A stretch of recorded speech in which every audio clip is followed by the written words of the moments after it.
Well, good morning, everybody. Here we're reading through Deuteronomy 1 and 2.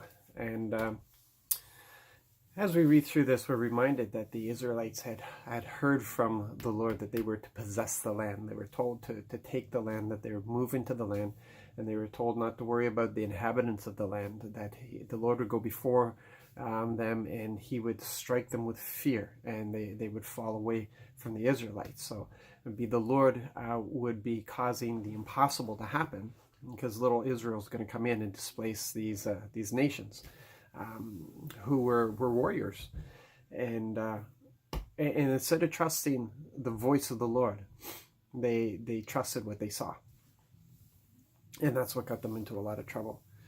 And we don't pay enough attention, I believe, to the voice of the Lord. It's all the way through. We're seeing there's a difference between the written word and the voice.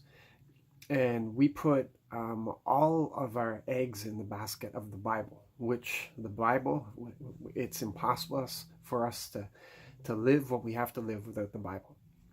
It reveals Father's heart to us. There's instruction there. There's all kinds of, we need the Bible, but we equally need the voice of the Lord to hear his instructions. Because there's nothing in the Bible that's going to go and tell me to talk to the guy in the red hat on the bus that I'm on. But the voice of the Lord will tell me to do that.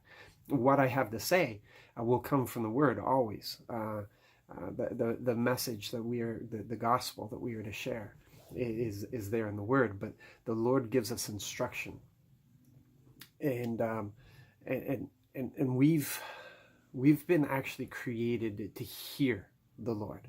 Many of us have forgotten. Many of us were never trained. Many of us don't want to give ourselves over to it because it requires relationship. It's easier for us just to read a book and try to live that book, which is another form of the law, than it is to be in relationship with the Lord. So we're not accustomed to hearing the voice of the Lord. But if we're willing to train, if we're willing to hear, if we're willing to practice hearing the Lord, you'll be amazed how clear his voice actually is for us. And we need the Bible, but we need the voice of the Lord as well, because without the voice of the Lord, we're just going to get in trouble. We need that voice. We need to hear, and we can hear, but we have to choose to hear. So I want to encourage you today, talk with the Lord, ask him questions, and practice hearing him. Look for instructions from him. Lord, what are you doing in my office today? Lord, what are you doing on this bus today? And can I join you in that? Lord, can I participate with you today?